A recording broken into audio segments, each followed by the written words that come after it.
Oh, he thinks he's a rebel. Oh, wait, my screen froze. He We're thinks live. he's a rebel. Yeah, he thinks he's rebelling, and yet it's, oh, wait, we're live. Oh, shoot.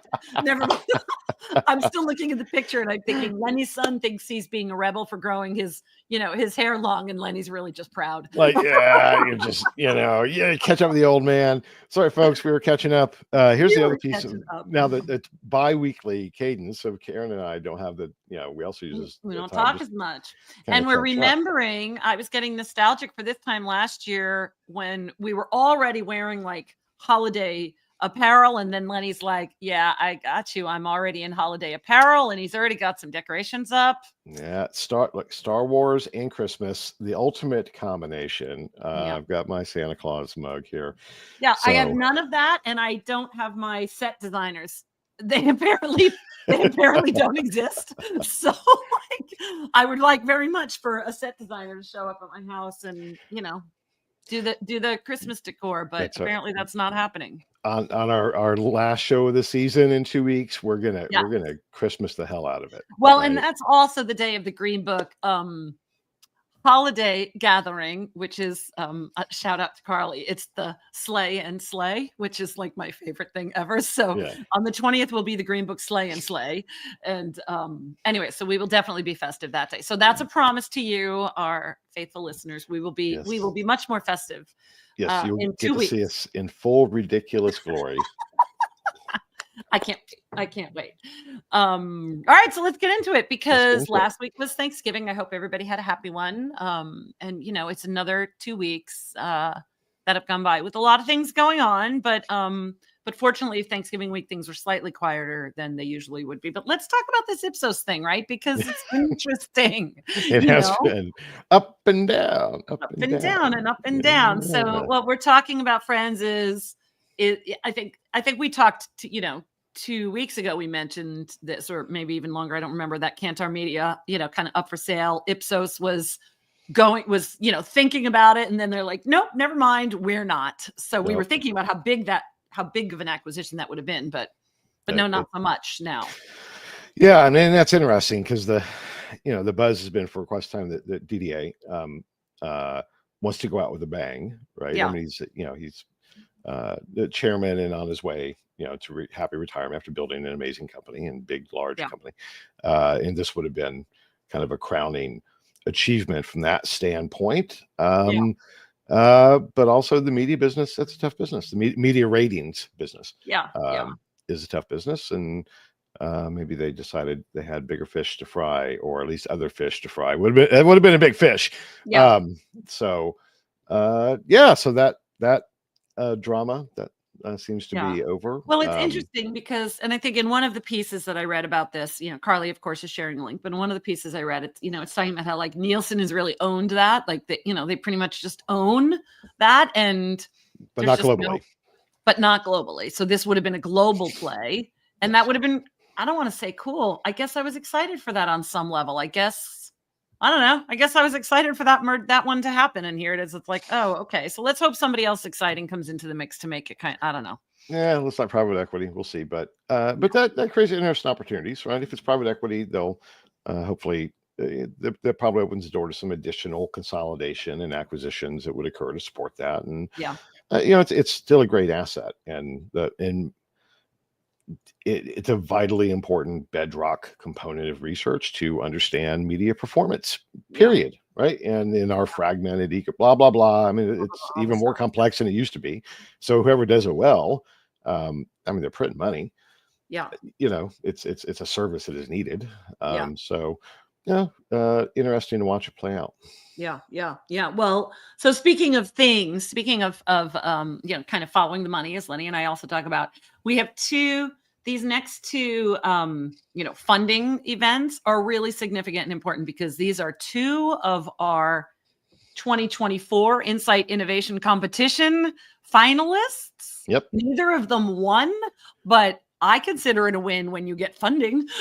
Absolutely. So it's so exciting. So you want to kind of start the conversation there with what Bounce received? Yeah. Bounce, they're an agile research platform. $4.5 million to fuel their US expansion. So they they're coming in. Yeah.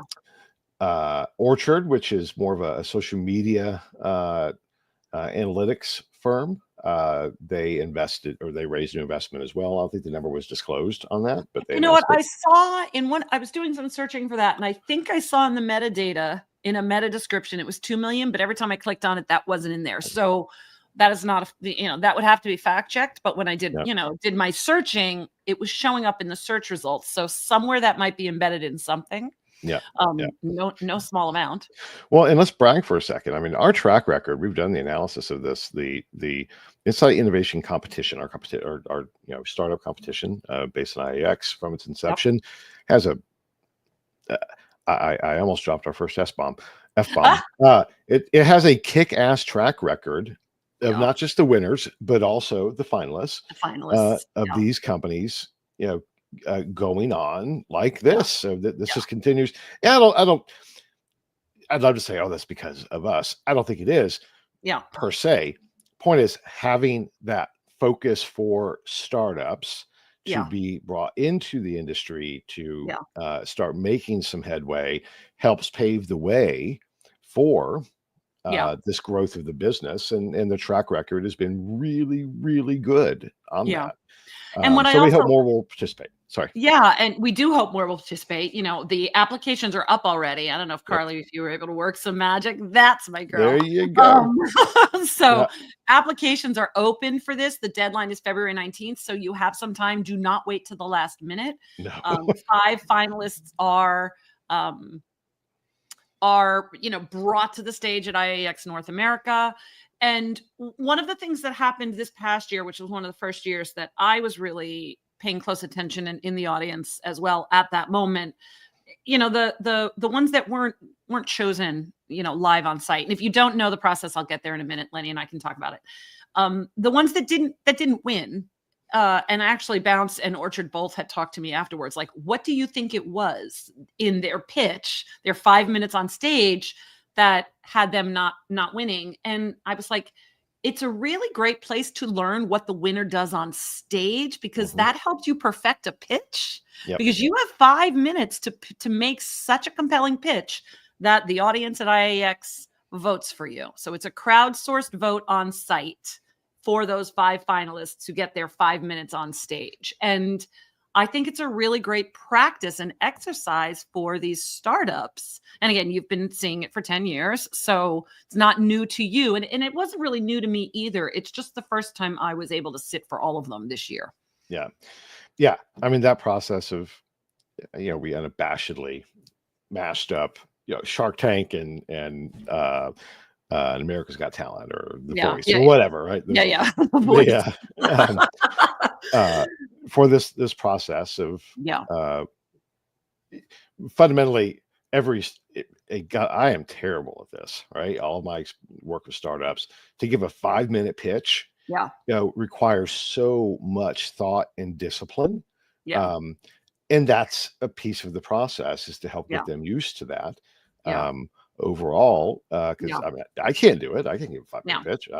20 minutes later, so there's a whole process that we kind of thought through to help these companies get into this ecosystem and perform well. And it's done a good job. And congratulations to Bounce and Orchard. It's exciting. It's exciting. And again, just explaining the process to everybody. You can submit your application. The applicants are judged in advance to come up with the 5 finalists. That panel of judges is stellar. I think it's on the website. And, representing a nice range of expertise. So they will be viewed at late February. And then the 5 finalists are invited to North America for this 5-minute pitch. And any startup should be in attendance at this event, because they should be watching what the others are doing. So maybe you're not ready to apply this year. Maybe you're like, you know what? I don't know what angle I would take. But the winner of this competition also gets a sizable check. So this is not just for fun. It pays for the trip. That's for damn sure. This is a $10,000 check that is given to them. And that also just kind of fuels the excitement that they have moving forward into whatever efforts they have. So, it just anyway, we're excited. It just so happened that both of these news stories came out this week. So, hats off to both Bounds and Orchard. It's pretty cool stuff. Hats off to both of them. Another hats off. Hats off. Yeah. So our good friends at Mark Research, 60 years old. Happy birthday to Mark. Merrill DeBro. He's a force of nature in the industry. And Mark has been around, obviously, it's a long time. Longer than me, longer than you. So fun fact. So it's, 1989, and I'm a college senior, and I get a job at Mark in Norwalk, Connecticut, as a data analyst. Okay. And I think because I was a marketing major, but I really liked research, and I was always very good at math. I don't know what happened. Anyway, not important. And hence qualitative research, right? But I was when I work at it, I can do it. I'm capable. I just didn't have the passion for it. But I took this job as a data analyst, and I thought that was my path. But then what happened was, so that was like March, April, May. Like I was working all spring semester before I graduated, second semester senior, and then what ends up happening is they ended up having layoffs. And there was no position for me because they were laying people off. So upon graduation, they were like, "We're so sorry. We actually don't have a full-time position for you." And that's what led me to, go back to the University Career Center and ultimately get a job in qualitative. So I share that just because I was almost a data analyst. Like you think about career trajectories and how dodge a bullet. You're like Neo. It's like that would have changed everything if I started off as a data analyst instead of a qualitative practitioner. It would have changed. I still would have been in this industry, or maybe not. Maybe I would have been like, "Oh, no, this data stuff's not." I have no idea. But these things that are seemingly innocuous that happen to you, I wish more young professionals could understand that, at that stage of your life, it's all building blocks for your future, and when you're 21, if things don't work out the way you think they're going to, it's really going to be okay. Because you may end up right where you're supposed to go. Anyway. Yes. No, that's a great, yes. Let me echo that. I mean, you hear it all the time. Yeah. Very few people wind up in this industry by design. Most of us just kind of stumble into it. And, and I'll tell you, my career is radically different than anything that I thought.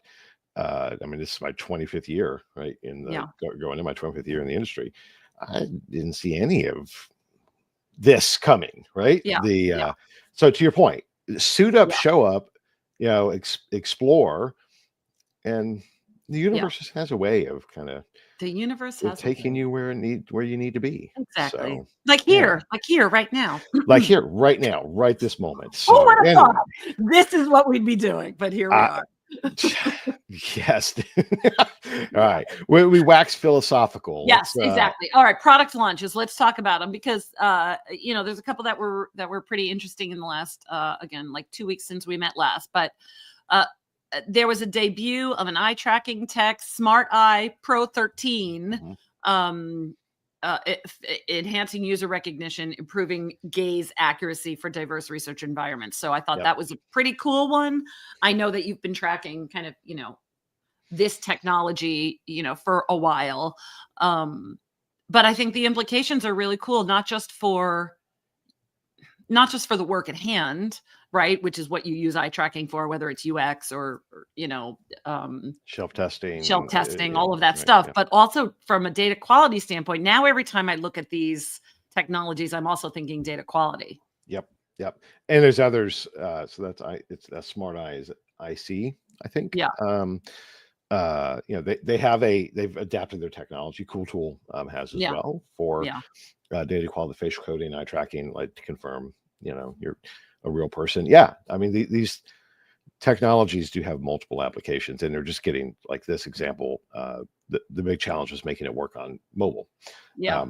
And now the cameras are good enough on mobile. And that was a big piece of this launch, was the effectiveness to track gaze on, a device camera in a mobile device.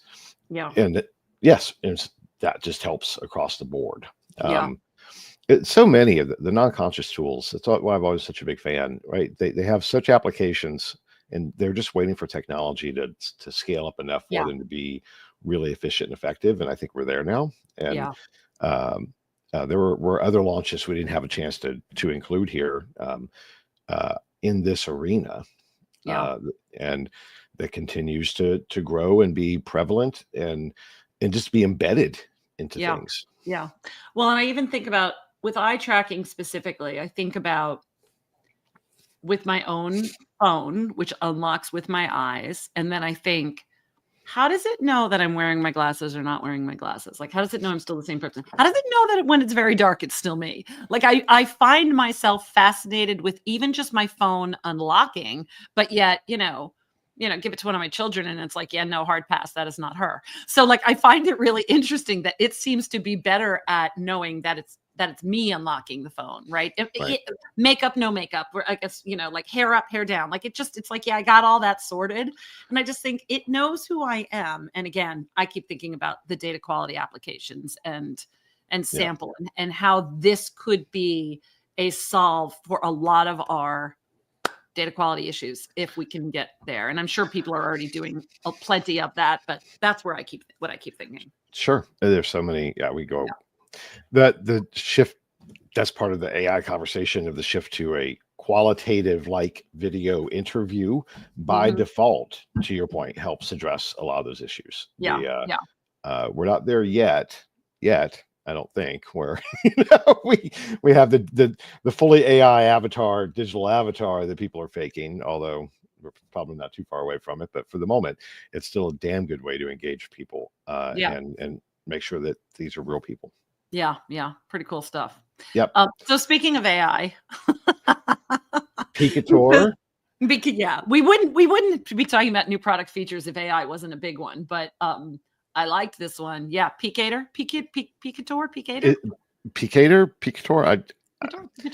I know. I think of AI powered reports. Yes. So what I loved about this one, this is so the survey platform.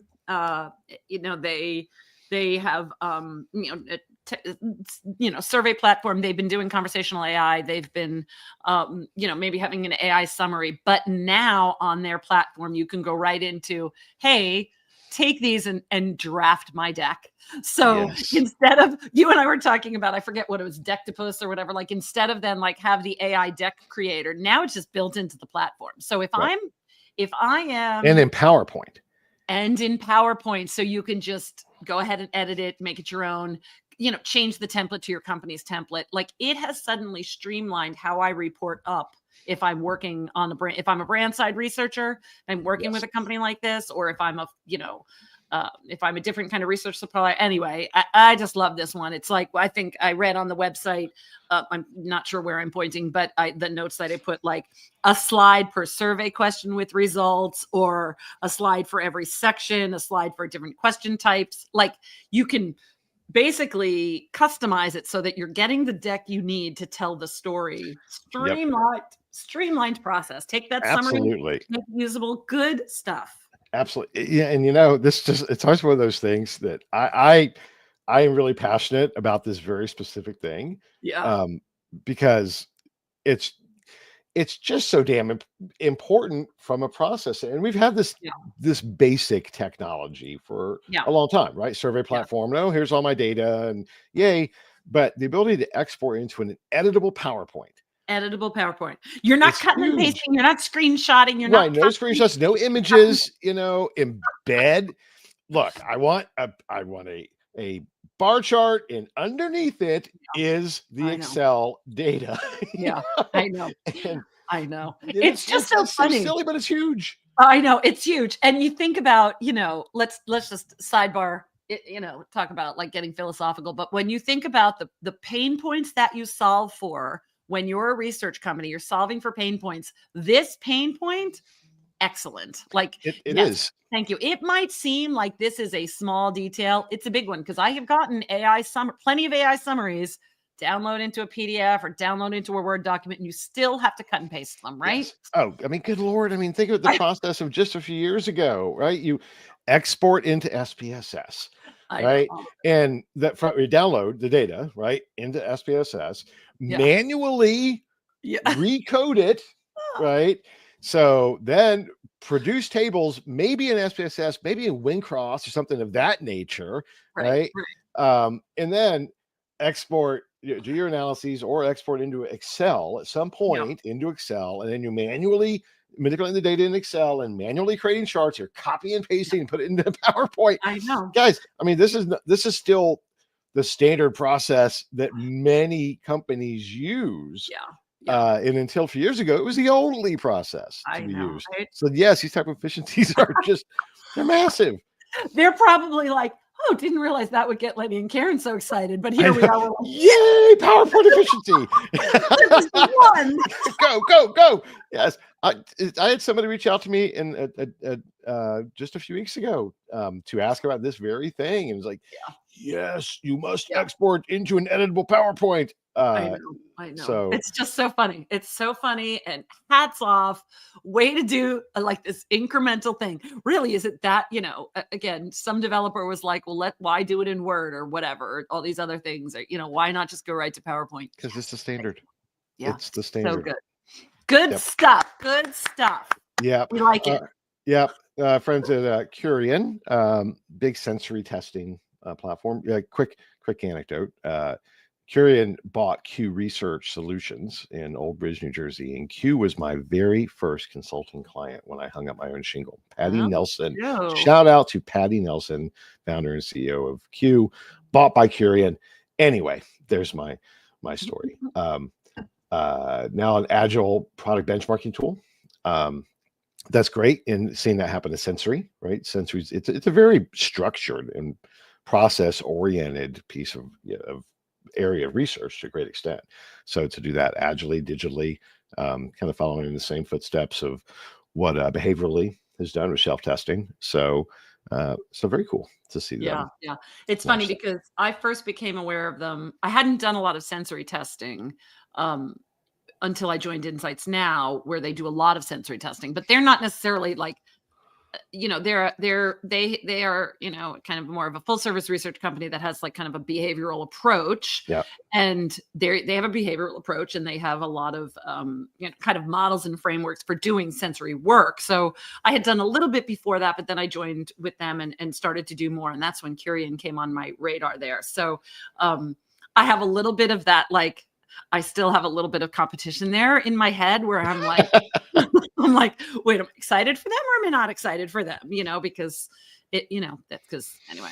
But cool. I think that whenever a company launches like some sort of a score or some sort of a metric, Insights Now they had scorecards at 1.2 where it's, some way of developing, a framework to, or benchmarking tool, some way to assess. Absolutely. I think it's cool. And I think it helps the brand or whoever's on the product development side, like just, make those important decisions. So look at bases.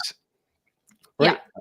I mean, absolutely. That, and from a business standpoint, if you own a framework or normative data benchmark, that's IP.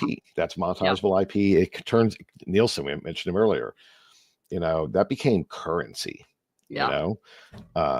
So yeah, very cool. Also, we should point out too, as a qualitative researcher, right? I mean, sensory is one of those things that I think we're very, very far away from that being a purely digital experience, right? In some categories, when it's a food related, we are much closer when it comes to like skincare, beauty. There's a lot of some augmented reality that can happen there. As makeup, things like that. In those categories, we can be closer with some augmented reality. When it comes to the aesthetics of food, you might be able to get there, the kind of visual senses. But yeah, certainly from an aromatic or a taste, tactile, you just can't get there unless you're in that room tasting. One of my first sensory projects was with a dear friend and colleague of mine who was at Ventura Foods, and we were doing barbecue sauces. And I'm like, yeah, there was a whole lot of barbecue sauce happening and all the different kinds of barbecue sauce happening. And I'm like, this is fun. And then they had shipped barbecue sauce to my house so that I could get the heads up. And my kids are like, what are we doing? And I'm like, eating all the barbecue sauce, like dip everything we got. Here's a bunch of nuggets, you know. More nuggets and fry. Anyway, super fun stuff. So yeah, let's talk about tech. Let's wrap. We got 5 minutes left, and we got some tech stuff. So I think, one of the stories that we're talking about are these AI in browsers. And I really do want to talk about this because I think AI native browsers, it's not a direct connection of why would this be relevant to the insights and analytics industry, but I've been thinking about it, and I'm sure you have too. Let's talk a little bit about this. So what did this article you spotted? Tell me more.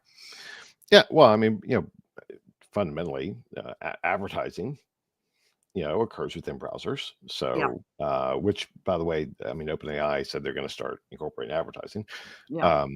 So it's, the form factor of how we use browsers would likely change here, probably more effective. But what does that do when we're tracking path to purchase?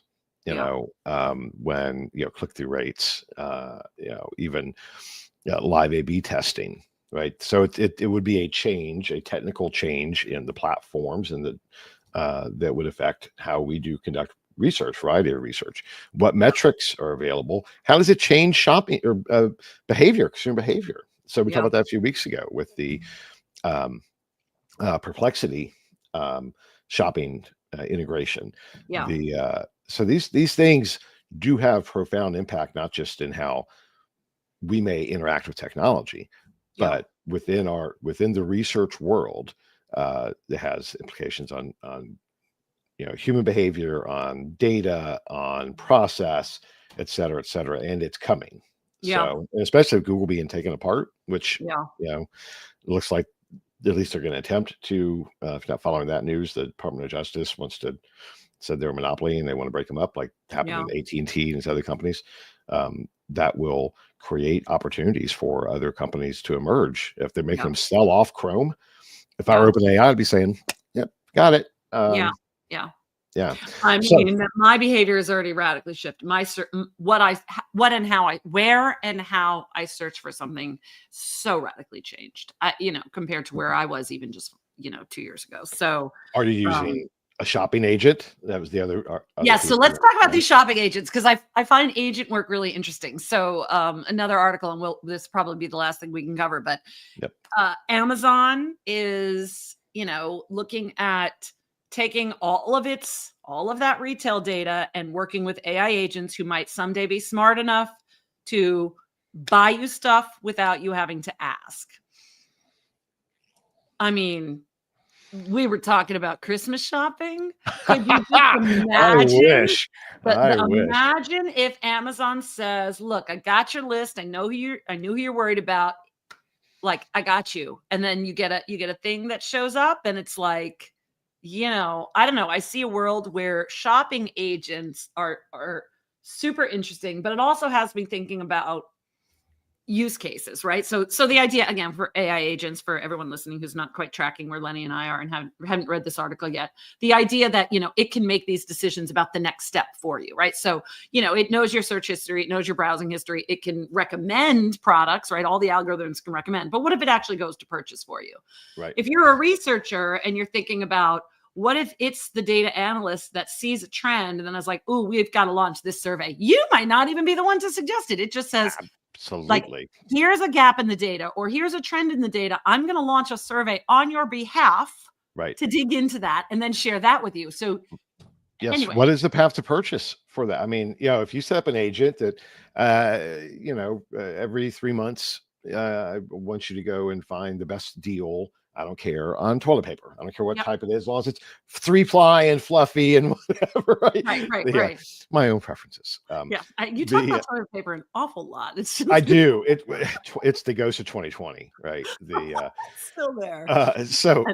But what does it do? I mean, so I set up the criteria, but I'm not involved in the process anymore. It is an automated component. So if we're doing path to purchase, shopper insights, whatever, it changes things pretty dramatically. Yeah.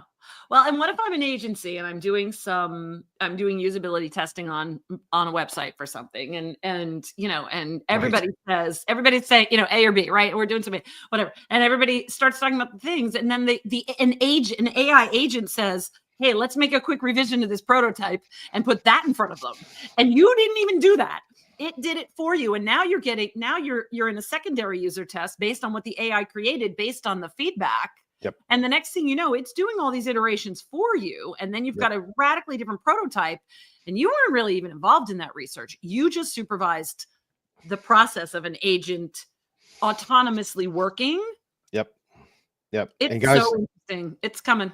It is. This is not science fiction, right? The everything you and I just talked about, I am quite certain someone is building that it's now. happening. Yes. Yeah. And I think that with all of these, like when Lenny and I talk, I don't mean to be like, mansplaining to all of you, but when Lenny and I talk about these big things happening in the world of tech, like pay attention to the AI agents and think about what's the application and insights, because that's where our brains go. Like our brains go, why is this story important? Like, it's not just about Amazon shopping, which is super cool. And by the way, in an ideal world, we're talking to the insights professionals who are doing insights work behind this AI agent stuff at Amazon and in the e-commerce space. But the more important thing is, what does that mean for my business? What are the possibilities? Because there's some cool stuff if you really think about what an agent can do for you. Absolutely. These are cool trend signals, guys. And do recognize that. When we appreciate you tuning in, but that Karen and I both are looking for signals, because we have to. It's our job, for a variety of things, right? All of Green Book, everything, and all of Gen 2, everything we do is about looking for signals and trying to figure out what it means going forward. So yes, when Karen mansplains, it's important. Time it's me for a change, right? Anyway. Yeah, you get a spread. Anyway, so it's it is, because everything just is happening so fast. So thank you for trusting us to find the signals, to deliver them to you. Hopefully they help you in thinking rapidly changing industry, which is only going to continue. One last quick thing. I wish I'd captured it. Saw a chart the other day, kind of Moore's law, and it was a timeline. It was looking at the kind of areas of disruptive technology, right? And it's like pretty slow every couple years until like the last 10, and it's all clustered right there, right? And it keeps going up, and I just thought, that's where we are. The pace of it's not imaginary. The pace of disruptive change is only increasing, because the pace of disruptive technology introduction is only increasing. So we'll keep picking out the signals. So I guess that's it. That's it for now. We'll be back in 2 weeks, December 20th. Final show. That will be our final show of the year. We will definitely be decked out. So join us decked out. If you're coming live, we can't see you, but we trust that you'll be there. And if you want to send anything to the exchange at greenbook.org in advance, you can. We'll be looking for, emails, press releases, et cetera. And we'll see you in 2 weeks. Yep. Bye, everybody. Thanks, Karen. Thanks, Carly. Thanks, Lenny. Thanks, Carly.